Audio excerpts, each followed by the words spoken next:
Mystic Seaport Museum. The narrator is Mr. Elmer Millenbach. The interviewer is Fred Calabretta. The date is June 1st, 1989, and we're at Mr. Mlllenbach's home in Detroit, Michigan. Anyway, I built this new boat and put it on the ice. And I didn't get it on the ice till in February. And they were trying to, it's another one of those things, they couldn't get a race off before I got that boat on the ice. I remember this used to drive Howard Boston nuts because he'd say, "You can't sail a race without him." They'd have everything all set to go and no wind or it would snow or something. But anyway, I get the boat on the ice, and we had the International Skater Championship here. That was 5 races, and our own local races. And anyway, there were 19 races in all. And I took 17 firsts and 2 seconds. And that included the ISA here. So, but anyway, that thing went as good as the other one. And my old boat was in the race too. How different was the second one from the first one, or what kind of changes or modifications did you make? None really, except that I built it. It had chines in it, but overall it was, the lines were just a little bit fuller at the end of the runner plank. Because the boat was designed for a runner plank and needed that beefing there. And but that's all. The dimensions were the same pretty much? Oh yeah, well they were all taken from your original. But you see, I used to, before I made that change in that boat, I would go down to sail, and I could see somebody had my cover off the boat, and they were all taking measurements from it, and this was going on. Well, there was a demand for it, but the only problem was I was there, and if I hadn't been there, thered be 1,000 of those boats out here now, because the ones that thought, if I got what he's got, I can beat him, Well, I had probably more indoctrination in sailing than there is in any book, and how to adapt to the condition and so on, and how to sniff out the wind and so on. Well, it sounds like in your approach to things, and you kind of trust your experience and your instinct, and you don't necessarily do something because that's the way it's been done for 75 years. Yeah, right. And I find out that all these there was no explanation. It's just like try and get some pro to tell you why on the woods as a round surface on a wood, and they can't tell you. It's been done before, What's the wrong thing to do? A golf club is a monstrosity as far as being designed to do the job it's doing. And they'll make them all different shapes, and this is the sweet spot here, and so on. And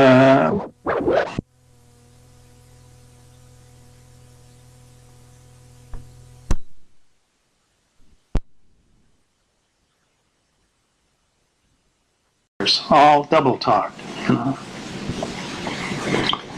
And I used to have a time with Howard Boston here when I built the boat that I built here.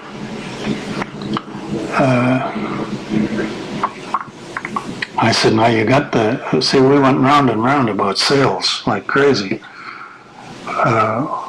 after the war, when I had to have a sail for the Renegade that I, made the new rig for, it was nylon. Well, they didn't have nylon rope. They had the old Italian hemp. And that stuff would go like this, and it was like a piece of steel bar that wouldn't stretch. And nylon was like this. Yeah.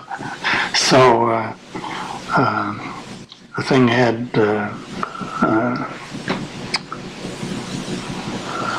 Italian hemp in it, and you could trim that thing down, and that rope went tight, but the sail would go like this.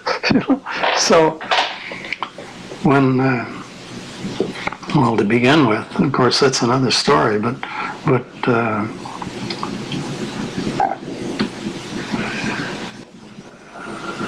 after I'd, let me see,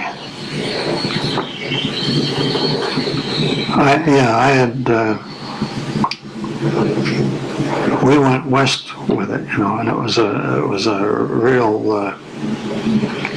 thing that the Detroit boats were rolling in there,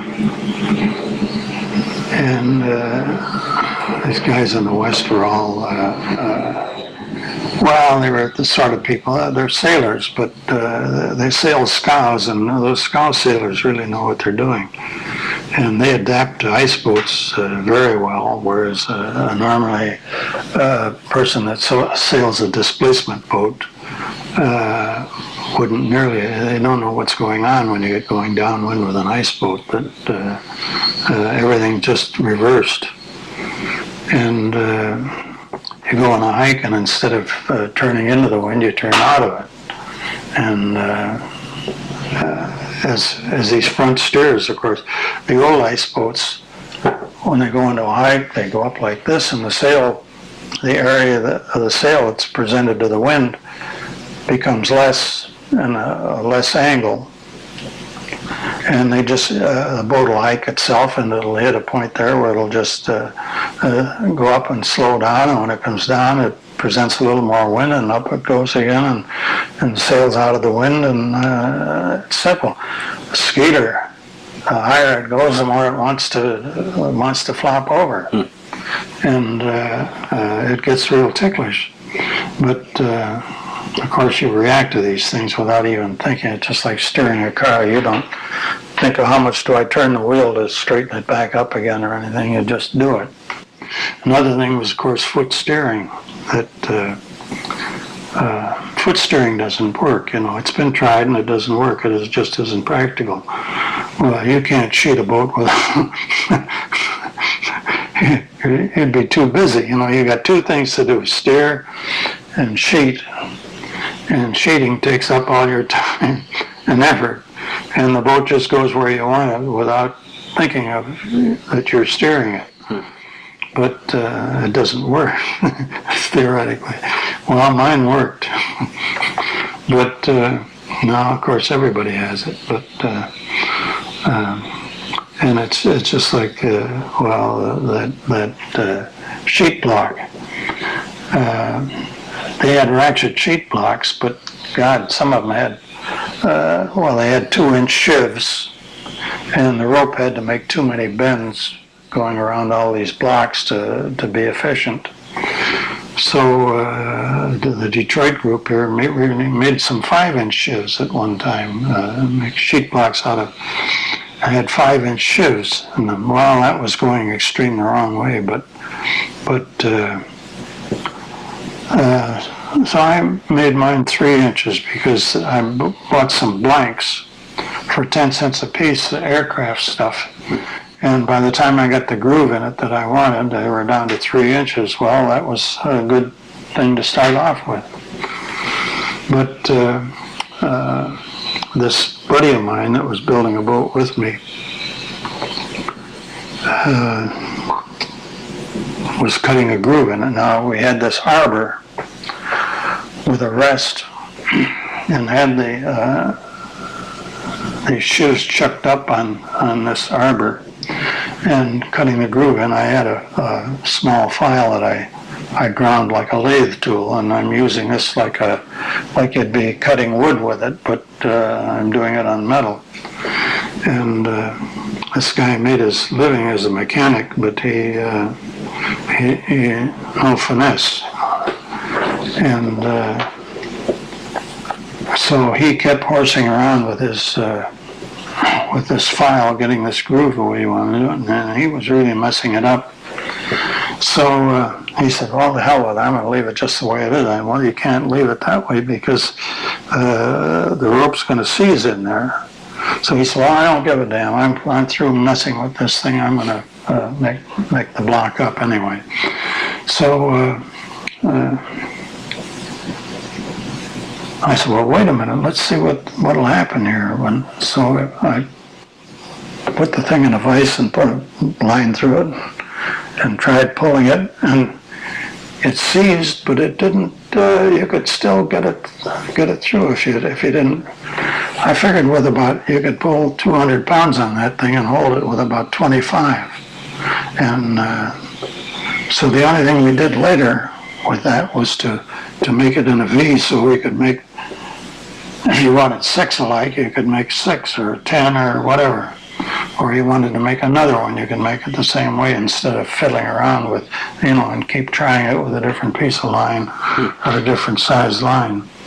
But now every boat and every sailboat's got that on there somewhere. How important is tuning as far as racing ice boats is concerned? Well, it's you call it tuning, but I just call it set the boat up, the way it belongs. And I heard this remark when we went west. Tuning. Well, you set a boat up the way it's supposed to be set up, and well, if you want to call it tuning, it's tuning. But to me, it's just putting it together. And the only thing I ever missed on was when I set the boat up, just by eye, where does the mast go on an ice boat?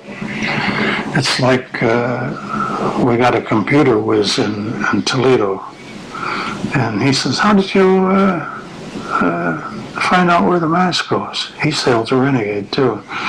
And I said, well, just by eye. And I said, I actually missed it by 2 inches. And I said, I moved it back 2 inches, and that's where it's been ever since. And the boat balances perfectly. So he said, well, he says, I figured it out on a computer. He says, and that's right where it belongs. Well, I don't know how a computer would tell you this, but if they don't know how it's just like you can go around a lower mark. That's where we have our problems, is going around the lower mark. You come flying in there, and how the hell am I going to get this thing turned around? I'm going 70 or 80 miles an hour, and how am I going to get this back on the wind again? And as I say, mine can come around there, but it all depends on the way you trim the sail too, because you can over trim the sail and the boat will just slide sideways, or if you under trim it, the front end will fall off and you'll never get it back on the wind. But everything has to be coordinated to it's just like keeping your balance when you're walking. It's that simple when you know what you're doing, and the boat reacts to what you're doing.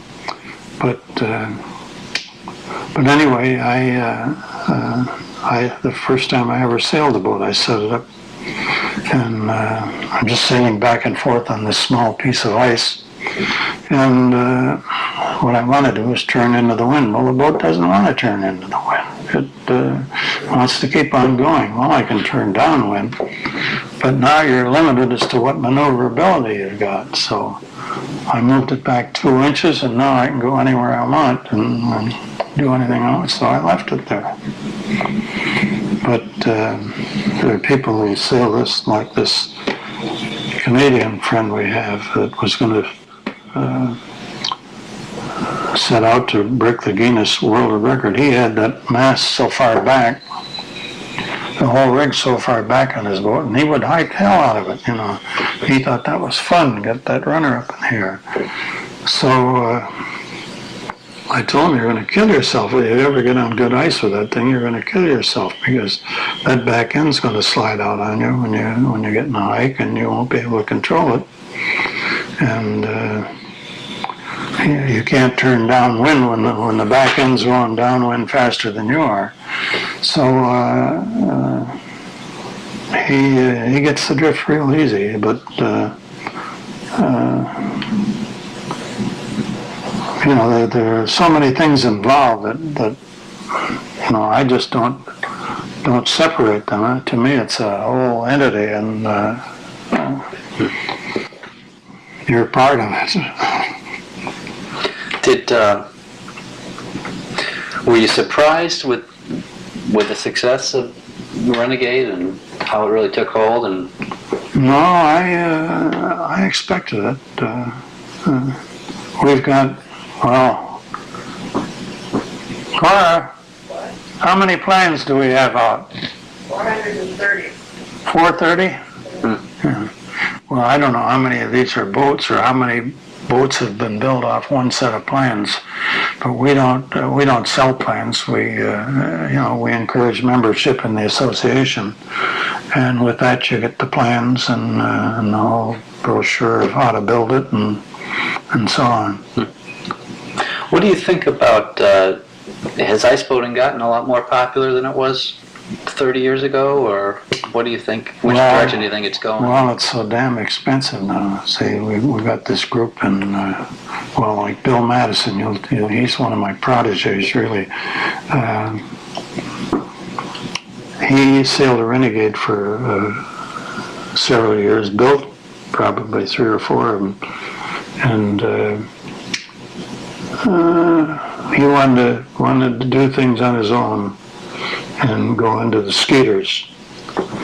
Well, then he called me and said, you know, I thought I knew what I was doing or what I wanted, and he said, I just don't know where to start, how big to make this or whatever. So I said, well, I'll get my pencil out and call you back and give you some numbers to start off with.